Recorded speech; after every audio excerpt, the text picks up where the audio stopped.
Most gardeners make the same quiet mistake every summer. The heat arrives. Cool season crops bolt.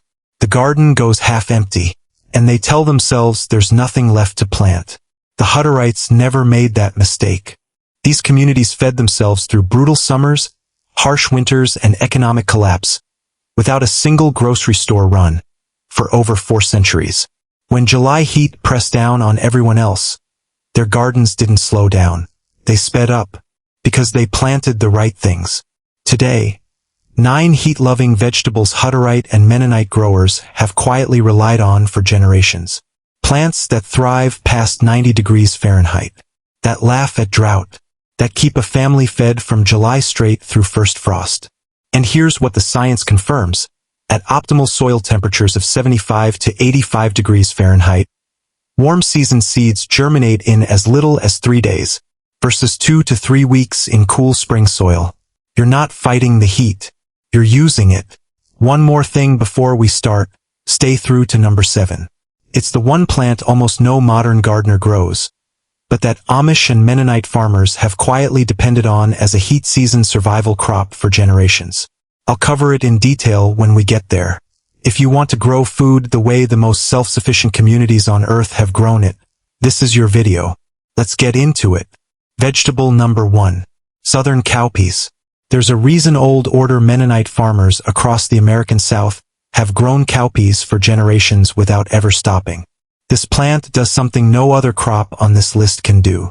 It feeds your family above ground and repairs your soil below ground simultaneously. Botanists call it Vigna unguiculata. Most people call it the black-eyed pea. The Mennonites just call it reliable. Built for semi-arid Africa, the cowpea was designed for exactly the conditions that break most summer gardens. When soil dries out and other crops stall, cowpeas drive their root system deeper. Pulling from subsoil moisture reserves shallower crops can't touch. Heat above 90 degrees Fahrenheit doesn't slow them. It's what they were made for. But here's what separates cowpeas from everything else on this list.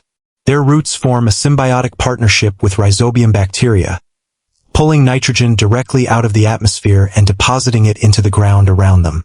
They're building fertility while they feed you. Every self-sufficient farming community that has ever survived without synthetic inputs understood this. University soil research has since confirmed it. The harvest window is wide. Pull pods early for fresh snap beans. Let them mature for shelling peas. Leave them until dry and you have a shelf-stable bean that stores for years without refrigeration. Plant now. Direct sow 1 inch deep, 4 to 6 inches apart, in already warm soil. Germination in 3 to 5 days at 75 to 95 degrees Fahrenheit. Harvest in 60 to 90 days. Vegetable number 2. Okra. The Hutterites grow okra because it behaves like they do. It shows up every day and expects you to show up too. Okra thrives in punishing heat. This taproot drives deep to pull moisture from layers other plants can't reach. Its leaves store water internally, reducing transpiration stress without any help from you. But okra has one rule. Break it and the plant shuts down without apology. You must harvest every single day, every other day at the absolute most. Once a pod grows past 3 to 4 inches, the plant registers a completed reproductive cycle and suppresses new flower production. The hormonal signal shuts it down. You went away for a weekend. You came back to pods the size of your forearm. The plant has already decided it's done for the season. Harvest consistently and the opposite happens. The plant reads an open reproductive window and keeps initiating new flowers, all the way to first frost. One plant, managed correctly, is a non-stop harvest machine for 3 to 4 solid months.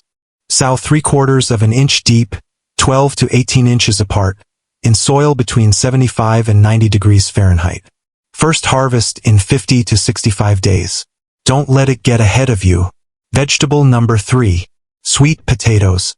Of all the crops the Hutterites and Amish plant in high summer, sweet potatoes may be the most complete food system in a single vine. They're tropical perennials grown as annuals, and they need warm soil. Once temperatures climb above 75 degrees Fahrenheit, the storage roots begin accumulating the dense carbohydrates that will feed a family through winter. They're not planted from seed. They're started from vegetative cuttings called slips, rooted in water first, then transplanted into warm summer ground. What happens next is worth watching. The vine spreads and creates a dense canopy, a living mulch that shades the soil to cut moisture evaporation and suppress weeds simultaneously. The plant is maintaining its own environment while it produces. There's more. The leaf tips are edible. Harvest them continuously all summer as greens, without reducing underground tuber yield, as long as the main vines stay intact. One plant, two food sources, continuous production from now through first hard frost. Set slips 4 inches deep, 12 to 15 inches apart. 90 to 120 days to maturity. Plant now and they'll reach full harvest before autumn closes. Quick question, how many times have you replanted the same tomatoes, the same basil, the same peppers? Every single spring? Same cart, same garden center, same cycle. What if you only had to plant it once? That's literally the idea behind Plant Once, my perennial starter checklist and zone guide. Find your zone in under 5 minutes. Know exactly what to plant first. And build a garden that comes back year after year, without you lifting a finger every spring. Plant it once. Harvest it for years. Links in the description, or scan the QR code on your screen to get your copy right now. Let's stop starting over. Before number 4, I want to ask you something. What does your garden look like right now, in this heat? Still producing? Gone half empty? Or did you already plant something from this list and you're watching it thrive while everything around it struggles? Drop it in the comments. Tell me your state. Tell me what's still standing. And tell me what gave up on you this summer. I read every single one. And that picture of where this community is growing food across the country helps every viewer watching. If this content is hitting the old knowledge, the crops the Hutterites and Mennonites never abandoned, hit subscribe right now. New videos every week. You don't want to miss what's coming next. Now, number 4. Vegetables. Number 4. Malabar spinach. Here's the problem every gardener hits by midsummer. The leafy greens are gone. Spinach bolted. Lettuce turned bitter. The salad bowl is empty, and stays empty until autumn. Most people accept that as the natural order of summer. The Hutterites never accepted that gap. And the plant they used to close it has been climbing their trellises every July for generations. Malabar spinach, Biela alba, is not a true spinach.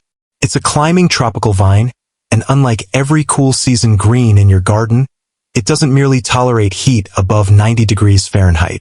It accelerates. While traditional spinach bolts and turns bitter the moment summer arrives, Malabar spinach is just getting started. Thick, succulent leaves with a waxy cuticle lock moisture in and keep production high, even when you can't get to the garden every day. Climbs. Give it a trellis, a fence, a length of twine, and it goes vertical. That's not just aesthetically useful. It's agronomically important. Vertical growth improves air circulation, keeps foliage dry, and cuts fungal disease pressure dramatically during humid summer weeks. One vine on a 5-foot trellis produces the leafy green output of a far larger horizontal bed, without competing for the ground space your other crops need. The leaves hold their texture in cooked dishes in a way true spinach never could. Sauté, stir-fry, fold into soups, they don't turn to mush. And they keep coming. Cut the growing tips exactly how Hutterite and Mennonite growers harvest it, and the vine branches outward. More tips, more leaves, more harvests. The more you take, the more it gives. Sow ½ inch deep, 12 to 18 inches apart, in soil between 70 and 85 degrees Fahrenheit. First harvest in 50 to 70 days. Continuous production until frost. Vegetable. Number 5. Eggplant. Eggplant requires something most modern gardeners have stopped practicing. Patience in the heat. This is not a crop that rewards impatience.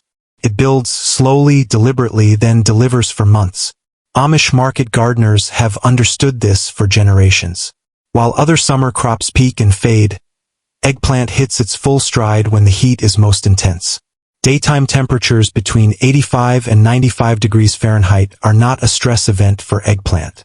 They're the signal to accelerate. But eggplant transpires heavily. It moves water rapidly through its tissue to stay cool, which means consistent soil moisture is non-negotiable. Let the soil dry unevenly and you get blossom drop and bitter fruit. That's not heat damage. That's interrupted water supply. The fix is simple, and it's the same fix Amish growers have always used. Mulch heavily around the base. A thick layer of organic mulch stabilizes root zone moisture, buffers against afternoon heat spikes, and protects the shallow root system. With that in place, eggplant becomes one of the most productive and longest-running crops in the summer garden. Still setting fruit when the first cool nights arrive, and faster crops have long since finished. Space transplants 18 to 24 inches apart. Maturity in 65 to 80 days from transplant. The investment is in the setup. The return runs for months. Vegetables number 6. Armenian cucumbers. Standard cucumbers have a breaking point. Push them past it, heat wave, uneven watering, the compounding stress of a hard July, and they start producing cucurbitacins. Bitter, inedible compounds that ruin the fruit and leave you with a crop you can't use. One of the most common and most frustrating midsummer garden failures. You planted cucumbers. The heat arrived. You got bitterness. Armenian cucumbers don't have that breaking point. Botanically, they're not a cucumber. They're classified as a melon, Cucumis melovar. Flexuosis, and that distinction carries a critical practical consequence.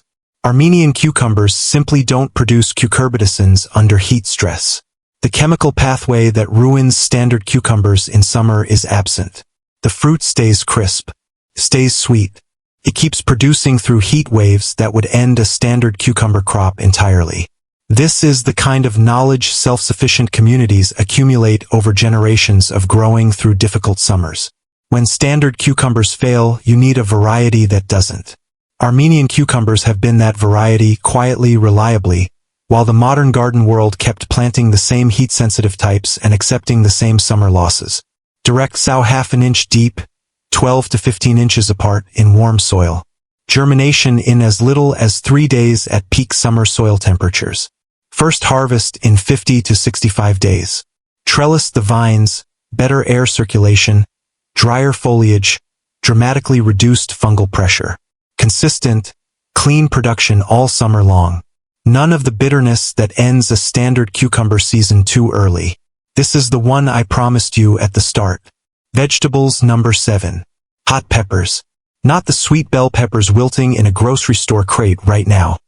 The ones that drop their blossoms and stall the moment temperatures climb past 90 degrees Fahrenheit. I mean the hot varieties. Jalapenos, habaneros. The peppers Hutterite and Mennonite growers have kept in their summer gardens for generations precisely because they don't break under heat. They respond to it.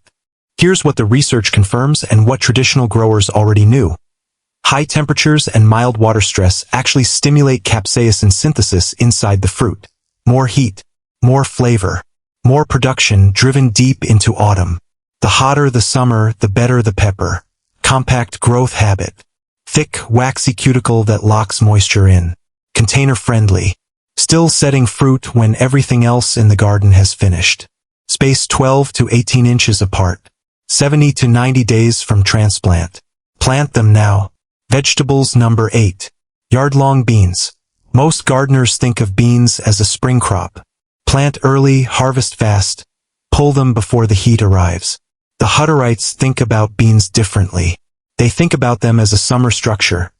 Something that climbs, something that shades, something that keeps producing through the hardest weeks of the season while making things better for everything around it.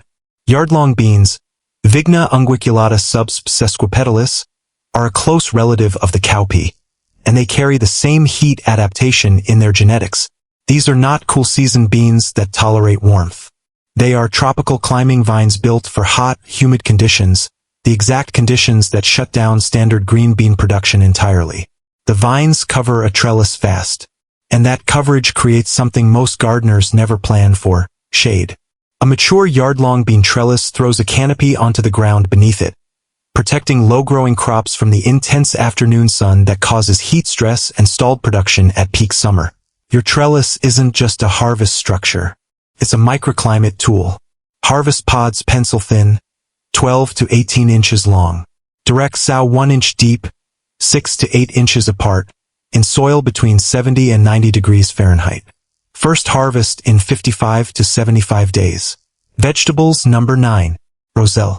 Roselle Hibiscus sabdorifa doesn't look like a food crop at first glance. Deep red stems, showy blossoms, the kind of presence that draws attention before it ever asks anything of you.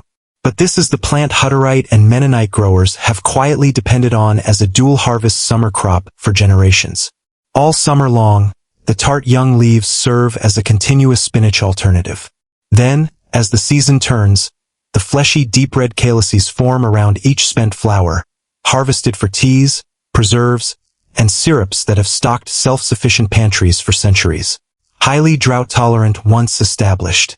Thrives in low-fertility soils where other crops fail. 2 food sources. 1 plant. Minimal inputs. Sow half an inch deep, 24 to 36 inches apart, in soil between 70 and 85 degrees Fahrenheit. Calyx harvest in 90 to 110 days. Plant it now. 9 vegetables. All of them are thriving right now, in this heat, in gardens that have never once depended on a grocery store. The Hutterites, the Mennonites, the Amish didn't stumble onto these crops. They chose them deliberately, season after season, generation after generation, because they worked when everything else struggled. That knowledge doesn't belong to them alone. It belongs to anyone willing to plant with intention instead of habit. Your summer garden is not over. Not even close. The heat was never your enemy. It was always the signal to plant differently. Pick 1 crop from this list, just one, and get it in the ground this week. That single decision is the difference between a garden that quits in July and one that feeds your family straight through to frost. Which one are you starting with? Drop it in the comments. I read every single one.